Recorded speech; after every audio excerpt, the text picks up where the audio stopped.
તો આગામી 3 નવેમ્બરના રોજ ગુજરાત રાજ્યમાં વિધાનસભાની 8 બેઠક પર પેટા ચૂંટણી યોજાનાર છે, ત્યારે 8 પૈકી એક બેઠક સૌરાષ્ટ્રના પેરિસ સમાન મોરબી માળિયા વિધાનસભા બેઠકનો સમાવેશ થાય છે। એક સમયે સૌરાષ્ટ્રના પેરિસ સમાન મોરબી માળિયા વિધાનસભા બેઠક માટે ભાજપ કોંગ્રેસે પ્રચાર પ્રસાર શરૂ કર્યા હતા, ત્યારે આગામી સમયમાં સ્થાનિક સ્વરાજની પણ ચૂંટણી આવી રહી છે। તેવામાં જોડતોડની નીતિ પણ અત્યારે હાલ જોવા મળતી હોય છે, ત્યારે અમારા સંવાદદાતાએ મોરબી માળિયા વિધાનસભા બેઠક વિસ્તારમાં ઉમેદવારોની રણનીતિ અને जनताનો મૂળ જાણવાનો પ્રયાસ કર્યો હતો। ગત વર્ષ 2017માં વિધાનસભા ચૂંટણી સમયે કોંગ્રેસ પક્ષમાંથી વિજેતા બનીને બ્રિજેશ મિર્જા મોરબી માળિયા વિધાનસભા વિસ્તારના ધારાસભ્ય તરીકે ચૂંટાયા હતા। જો કે 2.5 વર્ષ બાદ થોડા સમય પહેલા રાજ્યસભાની ચૂંટણી સમયે તેઓએ કોંગ્રેસ પક્ષમાંથી રાજીનામું આપ્યું હતું, જેથી મોરબી બેઠક પર ફરી પેટા ચૂંટણી જાહેર કરવામાં આવી હતી। આ બેઠક પર ભારતીય જનતા પાર્ટી દ્વારા કોંગ્રેસ પક્ષમાંથી રાજીનામું આપીને આવેલ બ્રિજેશ મિર્જાને ઉમેદવાર તરીકે જાહેર કરવામાં આવ્યા છે। નિર્માણ ન્યૂઝના સંવાદદાતાએ ભારતીય જનતા પાર્ટીના ઉમેદવાર બ્રિજેશ મિર્જા સાથે ખાસ વાતચીત કરી હતી। આવો સાંભળીએ શું કહેવું છે તેમનું। હાલ અત્યારે મોરબીની અંદર જે રીતે રાજકારણ કરવામાં આવ્યું છે, કયા કયા મુદ્દાઓને લઈને પ્રચાર અને પ્રસાર કરવામાં આવી રહ્યો છે? મોરબી એ વિકસતું શહેર છે, સિરામિક ઇન્ડસ્ટ્રીનું હબ કહેવાય છે। અહીંનો ખેતીવાડી ઉદ્યોગ પણ ખૂબ ફૂલે ફાલે એ દિશામાં અમારા પ્રયાસો રહેશે। કૃષિ અને ખેતી એ બંને એકબીજાના પૂરક છે, તો આ બંને ક્ષેત્રે વિકાસ થાય તો આ વિસ્તારનું અમે વધુ ઊંચાઈના ફલક ઉપર લઈ જઈ શકશું, એવા આશયથી અમે આ ચૂંટણી લડી રહ્યા છીએ। ખાસ કરીને આપ અત્યારે 2.5 વર્ષ સુધી ધારાસભ્ય બની રહ્યા છો, કયા પ્રકારના કામ આપના દ્વારા કરવામાં આવ્યા છે?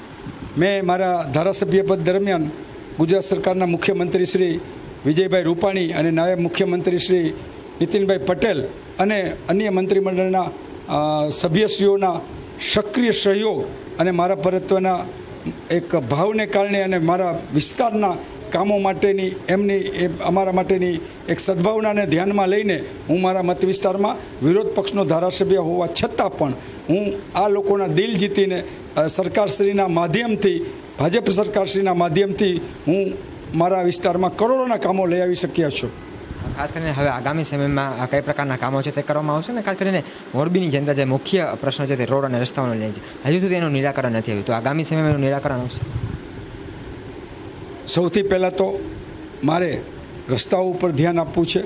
આ અતિવૃષ્ટિને કારણે ઘણા બધા રસ્તાઓ બિસ્માર બન્યા છે અને મોરબી, પીપળી અને જેતપર જે રોડ છે એ ત્યાં સિરામિકના ઘણા બધા ફેક્ટરીઓ આવેલી છે, તો વહેલી તકે એ રસ્તો 4 લેનનો થાય એ દિશામાં પણ મારે ધ્યાન કેન્દ્રિત કરવાનું છે। ખાસ કરીને અત્યાર સુધી ભારતીય જનતા પાર્ટીનું શાસન હતું, પરંતુ છેલ્લી વખતે આપ કોંગ્રેસમાંથી ચૂંટાયા, તો હવે શું લાગે છે ફરી એક વખત ભારતીય જનતા પાર્ટી ઉપર લોકો મહોર મારશે?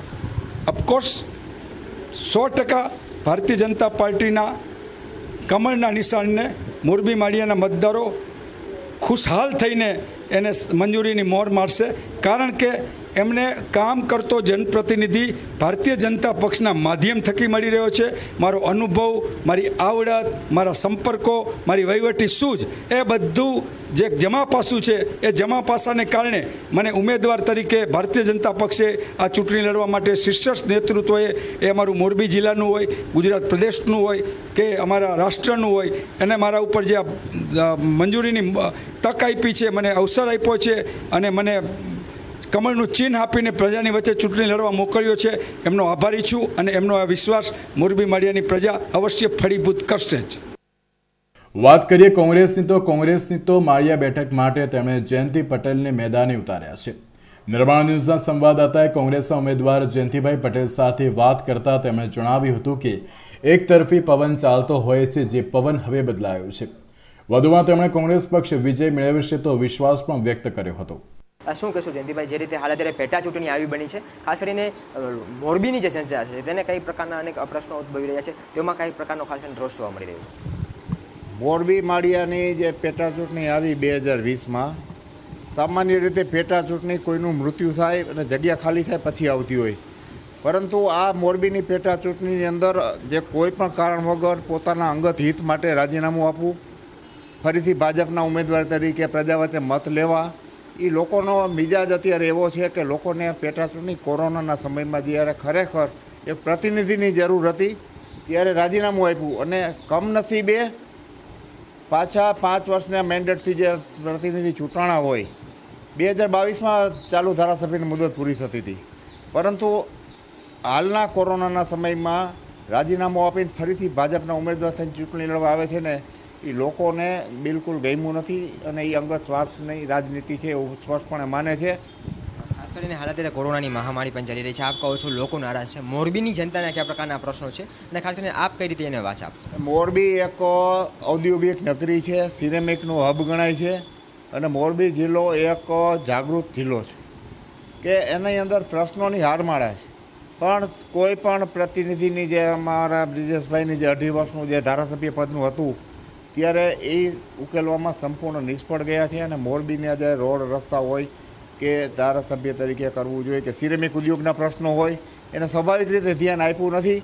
અને અત્યારે અમે જોઈએ છીએ કે સમસ્યાઓ ઘણી છે. વિકાસની સાથે જરૂરિયાત પણ હોય, વિકાસની સાથે પ્રશ્નો પણ હોય, પણ એને સમજવા માટે અમારે સારા એક પ્રતિનિધિની જરૂર છે.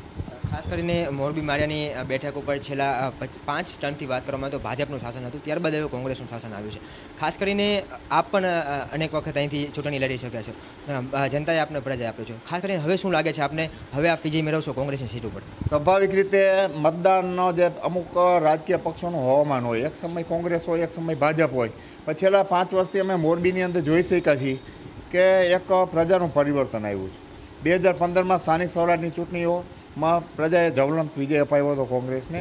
2017માં પણ અમારે મોરબી જિલ્લાની 4 વિધાનસભાની સીટને પણ કોંગ્રેસ પક્ષે ને વિજય અપાવ્યો હતો. એટલે લોકોનો મિજાજ હોય છે, મતદારો સુપ્રીમ કોર્ટ છે. એટલે એના પરિવર્તનના ભાગરૂપે 2020ની પેટા ચૂંટણી અમે સારી એવી મોટી લીડથી જીતી છે. આ તો હતા બંને પક્ષના ઉમેદવારો, પરંતુ વાત આવે જનતા જનાર્દનની, ત્યારે તેમના પણ પ્રતિભાવ નિર્માણ ન્યૂઝના સંવાદદાતાએ જાણ્યા હતા. મોરબી માળિયાની પ્રજા વાસ્તવિક વિકાસ ઈચ્છી રહી છે. તેમનું કહેવું છે કે કોઈ પણ ઉમેદવાર હોય તેની સાથે લેવા દેવા નથી, માત્ર લોકોના પાયાના કામ થવા જોઈએ. લોકોના કામ થતા નથી. ગુજરાતની અંદર કહી શકાય કે 8 વિધાનસભાની બેઠકને લઈને પેટા ચૂંટણી છે તે આવી ચૂકી છે. ત્યારે ખાસ કરીને સૌથી હોશપૂર ગણાતી એવી મોરબી અને માળિયાની બેઠકને લઈને રાજકારણ છે તે ગરમાયું છે. ત્યારે ખાસ કરીને મોરબીના કહી શકાય કે સિનિયર સિટીઝનો લોકો આપણી સાથે છે, આપણે તેમની સાથે વાત કરીશું, તેમની સાથે જાણવાનો પ્રયત્ન કરીશું કે મોરબીની કઈ પ્રકારની સમસ્યાઓ છે તે હાલ તે સતાવી રહી છે અને ખાસ કરીને ભાજપનું શાસન હોય કે કોંગ્રેસનું શાસન હોય અત્યાર સુધી કયા પ્રકારના કામો છે તે કરવામાં આવે છે, મોરબીના જનતાના પ્રશ્નોને કઈ રીતે વાચા આપવામાં આવી છે. શું કહેશો કાકા, હાલ અત્યારે જે રીતે ફરીથી એક વખત ચૂંટણી આવી ચૂકી છે, ખાસ કરીને મોરબીના જનતાના કયા પ્રકારના પ્રશ્નો છે જે સતત સતાવી રહ્યા છે ને તેનું નિરાકરણ હજી સુધી નથી આવી? હાલ તો નિમ્ન સ્તરના મેં કહ્યું એ પ્રમાણે કામ છે કે જે ગટર છે, રોડ છે, એ આજની તારીખે ગટર તમે જુઓ તો ઉભરાતી પડેલી હોય. સોસાયટીમાં અવારનવાર નગરપાલિકાએ 10 વખત જાઓ તો પ્રશ્નનું સોલ્યુશન નથી થતો. હકીકત એ છે કે ભાઈ નિમ્ન સ્તરના માણસને તમે ધ્યાન આપો, એના કામ આપો. પણ હાલ અત્યારે જે પેટા ચૂંટણી આવી પડી છે તે મોરબીના લોકોને કહી શકાય કે માફક નથી આવી રહી. ખાસ કરીને શું કહેશો આપ, ખાસ કરીને લોકોની જે પ્રાથમિક સમસ્યાઓ છે, રોડ રસ્તાની સમસ્યા છે તથા આરોગ્યની સમસ્યાઓ છે, તો આ પ્રકારની સુવિધાઓ મોરબીના લોકોને મળી રહી છે? નથી મળતી. એ તો મારા વડીલો સાથે હું સહમત છું. મારી વાત સાથે વાત રહી પક્ષ પલટાની, તો આજ બ્રિજેશભાઈને મેં કોંગ્રેસમાં મત આપીને જીતાવ્યા હતા. અત્યારે વિરોધ પક્ષમાં હતા, હવે કદાચ સત્તાધારી પક્ષમાં આવ્યા છે, તેનાથી અમને કોઈ જાતનો વાંધો નથી. હજી અમે એને જ વોટ આપશું, એમાં કોઈ શંકાને સ્થાન નથી. પણ સત્તાધારી પક્ષમાં આવીને પબ્લિકના કામ કરે એવી અમારી એક રિક્વેસ્ટ છે બ્રિજેશભાઈને.